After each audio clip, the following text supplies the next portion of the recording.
안녕하세요. 바른다른입니다. 이번에는 손실을 바라보는 신법에 관한 이야기입니다. 주식에서 성공은 무엇을 의미한다고 생각하십니까? 10억을 벌면, 대회에서 1등을 하면, 완벽한 기법을 찾으면 모두 다 맞을 수도 있습니다. 하지만 제가 생각하기에는 꾸준히 안정적으로 수익이 난다면, 손실이 줄어든다면, 즉 돈을 지킬 수 있다면 성공이라고 생각합니다. 왜냐하면 수익은 누구라도 운이 좋으면 날 수도 있습니다. 하지만 지키는 건 아무나 못합니다. 성공은 아무나 해내기 어려운 것을 해내는 것입니다. 주식 초보가 운이 좋아 매수하자마자 호재뉴스가 뜨고 매전상을 가서 크게 돈을 벌 수도 있습니다. 하지만 그 이후에 돈을 지킬 수 있을까요? 주식시장을 떠나지 않는 이상 돈을 지키기는 불가능에 가깝습니다. 짧은 기간 동안 작은 돈으로 신용, 미수몰빵으로 크게 돈을 번 사람들도 결국에는 돈을 지키지 못해서 비슷한 결말을 많이 맞이했습니다. 목표를 수익이 아닌 손실을 보지 않는 쪽으로 돈을 지키는 쪽으로 정해야 합니다. 우리가 어떤 신발을 사려고 고민을 하면 사람들의 신발만 보이고, 가방을 사려고 고민하면 가방만 보이고, 염색을 하려고 고민하면 사람들의 머리색만 보입니다. 이렇게 쉽게 인식되는 것이 바뀝니다. 그러니 손실을 보지 않는 것으로 신법을 바꿔야 돈을 지킬 수 있는 매매 방법이 보이기 시작할 겁니다. 자, 돈을 지킬 수 있는 방법은 무엇이 있을까요?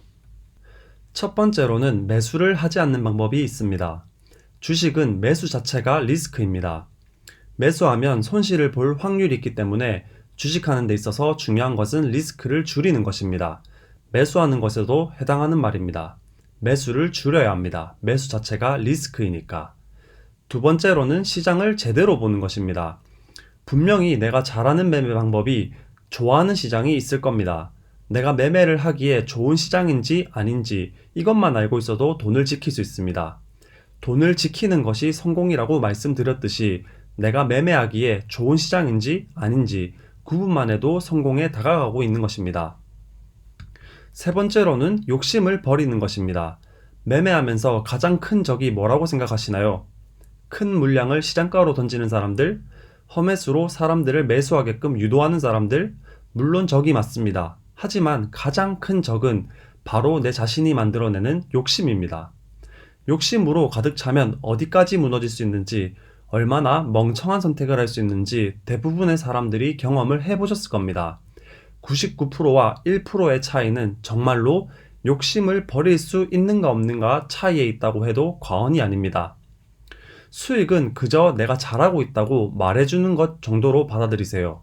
그리고 손실에 집중하세요. 손실을 공부해야 합니다. 욕하고 탓하고 답답해하고 끝내는 게 아니라 우리가 무언가를 놓치고 있구나, 더 공부를 해야겠다라고 시장이 말해주는 것입니다.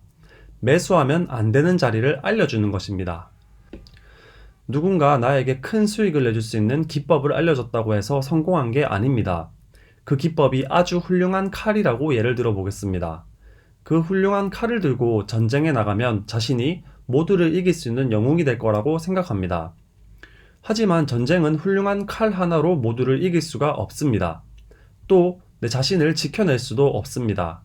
전쟁에는 총을 가진 이도 있을 것이고 대포를 가진 이도 있을 것입니다. 그리고 내가 총에 맞아 죽게 되면 나는 칼을 준 사람을 비난하고 탓할 겁니다. 결국 나에게 필요한 것은 우리를 지켜줄 수 있는 방패입니다. 나를 지키지 못한다면 누구를 이긴다 한들 결국 결과는 똑같을 것입니다. 훌륭한 검과 나를 지켜낼 수 있는 방패를 조화롭게 잘 사용한다면 원하는 것을 가질 수 있습니다. 오늘도 시청해주셔서 감사합니다.